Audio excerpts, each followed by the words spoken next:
देश की स्वर कोकिला लता मंगेशकर कुछ देर पहले इस दुनिया को छोड़कर चली गईं। 92 साल की उम्र में उन्होंने मुंबई के ब्रीच कैंडी हॉस्पिटल में अंतिम सांस ली। 8 जनवरी को कोरोना होने के बाद उन्हें अस्पताल में भर्ती कराया गया। बाद में उन्हें निमोनिया भी हुआ।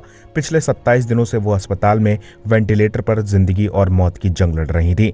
कल अचानक उनकी तबीयत फिर से बिगड़ी और आज उन्होंने सुबह करीब 8:30 बजे अंतिम सांस ली। लता मंगेशकर का जन्म 28 सितंबर 1929 को इंदौर में हुआ था। वो एक मिडिल क्लास मराठी परिवार से आती थी। बचपन में लोग उन्हें हेमा कहकर बुलाते थे। लता मंगेशकर अपने 5 भाई बहनों में सबसे बड़ी थी, लेकिन भाई बहनों में लता ही थी जिन्होंने कभी शादी नहीं की, और इसके पीछे की वजह उन्होंने खुद एक इंटरव्यू में बताई थी।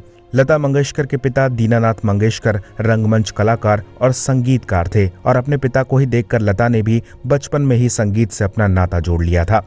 जब तक लता के पिता जिंदा थे तब तक उनके परिवार में सब कुछ ठीक था, लेकिन किस्मत को कुछ और ही मंजूर था। जब वो 13 साल की थी तो उनके पिता का साया उनके सिर से उठ गया।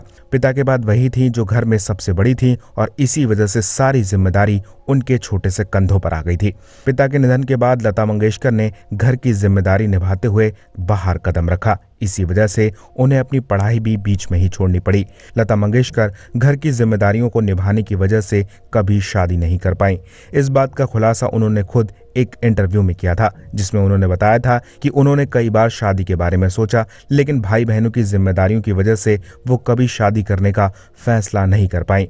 उनकी पूरी जिंदगी भाई बहनों की जिम्मेदारी उठाते हुए ही कटी। यही वजह थी कि सभी भाई बहन उनका बहुत सम्मान करते थे।